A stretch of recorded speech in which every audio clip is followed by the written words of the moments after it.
Welcome to the True Detectives podcast. Yes. Are you ready for another crazy story? Always. Okay, good. This week, we're diving into a truly baffling investigation. It's a weird case filled with all sorts of unexpected turns. Okay. As we try to separate fact from nextory right here with you. I am ready. All right. Lay it on me. So, Yeah. it's quite a scene that's been laid out for us in the source material. Okay. Imagine a prestigious science conference. Oh, right. It's buzzing, described as having this crackling chatter. Oh, wow. Filled with eminent scientists. Okay. All experiencing that palpable sense of being at the, cutting edge of discovery. Exciting stuff. Yeah. The energy must be incredible. Absolutely. You can almost feel that electric anticipation. Yeah. That sense that something revolutionary is just around the corner. And that's precisely where our investigation takes a very dark turn. Oh. Suddenly, a scream rips through that atmosphere of anticipation. Oh, no. Professor Ellis, a true legend in astrophysics, is found dead near the podium. No. And chillingly, his groundbreaking research paper is stained with his blood. How awful. Yeah, the title, Impossible Properties of Neutrinos. Whoa. Impossible properties. That's a pretty significant clue right there, don't you think? Definitely. I mean, it immediately suggests that Yeah. Professor Ellis was working on something that challenged, like, the very foundations of our current scientific understanding. Of course. The blood stain. I mean, that just adds a stark and unsettling dimension to this, indicating a violent end. Right. Directly linked to this potentially revolutionary work. Yeah. Like, what might those impossible properties actually be? That's the question. Yeah. And the immediate reaction from the other scientists at the conference really highlights the potential magnitude of what Ellis had achieved. Oh, wow. One physicist, in a moment of shock, exclaimed, he cracked it. He solved faster than light travel. Wow. I mean, just let that sink in for a moment. I mean, faster than light travel. That's mind-blowing. That's something, usually relegated to the realm of science fiction. Totally. And this suggests that Ellis had, against all odds, possibly made it a reality. Possibly. Wow.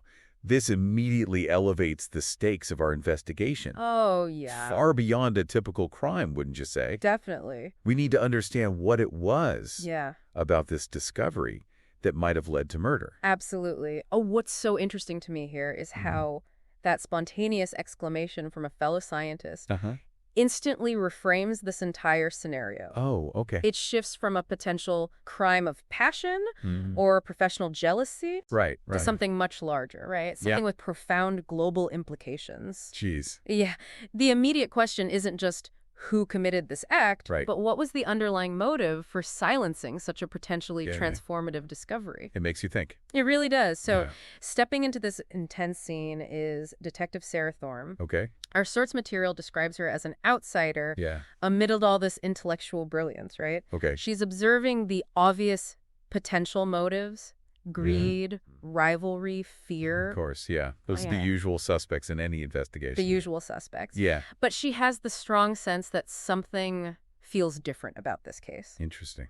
And a key piece of information here is the description of Ellis himself. Okay. He was portrayed as an idealist, someone driven purely by the pursuit of truth, not by personal gain. Interesting. And this is a crucial detail to keep in mind as we move forward, because it suggests the motive for his murder likely wasn't something trivial or self-serving. Right. It was something much deeper and far more significant, intrinsically tied to the nature of his research. That characterization of Ellis as an idealist is vital for us to understand, I think. Totally. It compels us to look beyond the standard explanations for murder within, a competitive academic environment. Yeah. Like, if his primary drive wasn't personal advancement, Right. then whoever wanted him silenced likely feared Yeah. the ramifications of his work itself. Totally. Rather than just simply being envious of his achievements. Right. You know, Yeah. This immediately makes what he discovered more important than the who committed the crime. Absolutely. And the details surrounding the immediate aftermath of the discovery only amplify that suspicion for Detective Thorne and for us. We learn that the security footage has been completely wiped clean. Oh, wow. That's a classic indicator of a deliberate attempt to conceal something. For sure.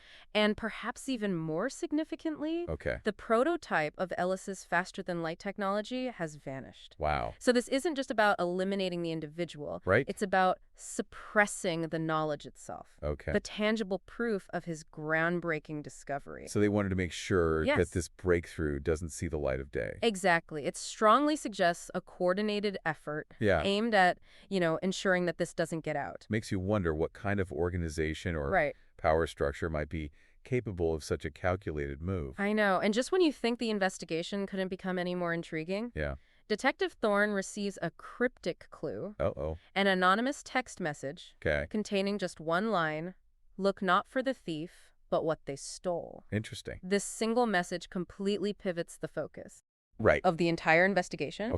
It tells Detective Thorne and you as listeners that the key to solving this murder isn't necessarily identifying who committed the act, but understanding the profound significance of Ellis's research. I see. And why someone would resort to such extreme measures to steal and suppress it. That anonymous text is a brilliant narrative device, I think. It really is. Yeah, because it immediately reframes the entire investigation as, a quest for knowledge rather than solely a hunt for a killer. Right. You see what I mean? Absolutely. It suggests that the answer lies not in the identity of the perpetrator, but in the revolutionary nature of what Professor Ellis had discovered. Right. Like, what was so groundbreaking, so potentially disruptive, that it warranted such a violent and secretive response. Exactly. This is the central question for us to ponder, right?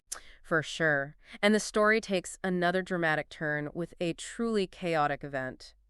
A mass food poisoning incident at the conference's gala dinner. Oh, my God. Imagine the sheer pandemonium that would erupt within a sealed conference center. Right. It creates immediate confusion, widespread panic, and, crucially, a potential opportunity for the killer to escape amidst the chaos. Oh, wow. So they might have planned this. It's possible. Oh, gosh. This event really underscores the desperation of whoever is behind this to contain the fallout from Ellis's discovery. Right. They're no longer just trying to cover up a murder. They're attempting to manage a potential global crisis of information. Wow. It's huge. That food poisoning incident serves multiple critical functions in the narrative, don't you think? Absolutely. Not only does it provide that chaotic backdrop that could facilitate an escape, but it also highlights the ruthlessness and the sheer scale of the operation at play. It's scary. Yeah. It suggests a level of organization and a willingness to inflict widespread disruption to achieve their objectives. It really prompts us to consider who would possess the resources and the audacity to orchestrate such an event within a seemingly secure environment. It's crazy. Amidst all this unfolding chaos, Detective Thorne's investigation leads her to a seemingly forgotten part of the conference center, the old observatory. It's located on the roof. It's described as a space mostly valued for its spectacular views, hinting that it might have been overlooked in the immediate aftermath of the murder. But for Thorne, perhaps its isolation and its inherent connection to the study of the cosmos held a vital clue related to Ellis's groundbreaking work in astrophysics. I love the observatory setting. It's so rich with symbolism. I know. Situated away from the immediate crime scene and pointed towards, like, the vastness of space. It really emphasizes the grand scale of Ellis's discovery. For sure. And the potential impact they could have on our fundamental understanding of the universe. It's like a fitting location for someone grappling with the most profound questions about existence and the laws that govern it. Yeah, it's perfect. And it's within this isolated space, surrounded by the very tools of astronomical study and Ellis's frantic notes and complex equations that Detective Thorne makes a crucial discovery. Oh, right. Amongst the apparent chaos of research materials, a single isolated equation catches her eye. Okay. And remarkably, it triggers a distinct memory from her high school physics class. Oh, wow. The clear recollection of being taught that the concept represented by this specific equation was fundamentally, unequivocally impossible. Whoa. According to established scientific principles. Okay, that's a big deal. Yeah. That moment is so pivotal. It is. Because it's the precise point where the detective, despite not being a scientist herself, leads to grasp the truly revolutionary nature of Ellis's work. Exactly. Her recognition of an impossible equation signifies that Ellis hadn't just made a minor adjustment to existing theories, but had potentially overturned some of the most fundamental laws of physics as we currently understand them. Exactly. This highlights how even a basic understanding of established science can reveal the extraordinary. Absolutely. And it's from this seemingly small, yet profoundly significant detail that the true implications of Ellis's work are finally revealed. Wow. It turns out it's not just about faster-than-light travel, as initially suspected. The equation hints at something far more profound and far-reaching. Oh, wow. The potential to rewrite energy, transportation, the very fabric of existence. Whoa. Power on a scale that's almost beyond human comprehension. It's godlike. It is. And this we come to understand is the real underlying motive for the murder and the theft. It wasn't driven by mere academic jealousy or the pursuit of financial gain. It was about the control of a discovery that could fundamentally reshape the entire world as we know it. What's so striking to me here is the cascading effect of Ellis's breakthrough. While faster-than-light travel is a revolutionary enough concept in and of itself, the implication that his work could potentially rewrite the fundamental aspects of reality elevates the stakes to an almost unimaginable level. For sure. You know, absolutely. It provides such a compelling explanation for the extreme measures taken to silence him and suppress his research. Like the potential for such immense power to be misused or to drastically destabilize existing global structures becomes the central conflict of our investigation. Exactly. And in that critical moment of realization, the detective is suddenly confronted. Dr. Pierce emerges from the shadows of the observatory, chillingly confirming the dangerous nature of Ellis's discovery with a stark statement. Some discoveries are too dangerous to share. Wow. The ensuing struggle in the observatory amidst the very instruments of scientific inquiry powerfully underscores the desperate lengths to which someone will go to keep such knowledge suppressed. It becomes a literal fight for control over the potential future of humanity. Oh my gosh. The confrontation with Dr. Pierce provides a tangible human element to the opposition. It reveals that the threat isn't just an abstract fear of the unknown, but a deliberate act orchestrated by individuals who believe they possess the authority to control this potentially world-altering knowledge. Pierce's justification, however misguided it may seem, brings to the forefront the complex ethical dilemmas that can arise from scientific breakthroughs with truly far-reaching consequences. The intense struggle culminates in Pierce's fatal fall from the observatory. Oh my. It's a dramatic and decisive end to the immediate physical threat, leaving Detective Thorne alone with this incredibly dangerous secret. She's an outsider, a detective accustomed to dealing with, you know, earthly crimes, now in possession of knowledge that could redefine the very nature of reality. Oh, my gosh.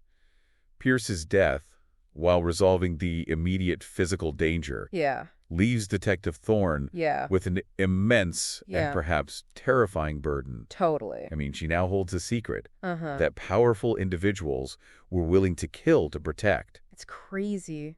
The central question now becomes, What course of action will she take with this knowledge? Right. And how can someone without a scientific background possibly navigate such profound and complex implications for the future of humanity? That's the question, right? It really is. And that's precisely the dilemma Detective Thorne grapples with. Okay. Despite not being a scientist herself, she ultimately resolves to expose the truth. Wow.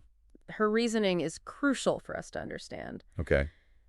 She believes the world isn't yet ready for this paradigm shift, and she intends to provide humanity with the necessary time to adapt to such a monumental change, even if it means directly challenging incredibly powerful and hidden interests. Wow. Is a courageous and potentially world-altering decision. It really is. Driven by a profound sense of responsibility that extends far beyond her duties as a detective. Detective Thorne's decision represents such a significant turning point, I think. Totally. It signifies a triumph of transparency over secrecy, although it undoubtedly carries enormous potential risks, huge risks. Her understanding that the world requires time to process and adapt to such a radical shift in scientific understanding reflects a deep sense of societal responsibility. Of course. It sets the stage for a potential future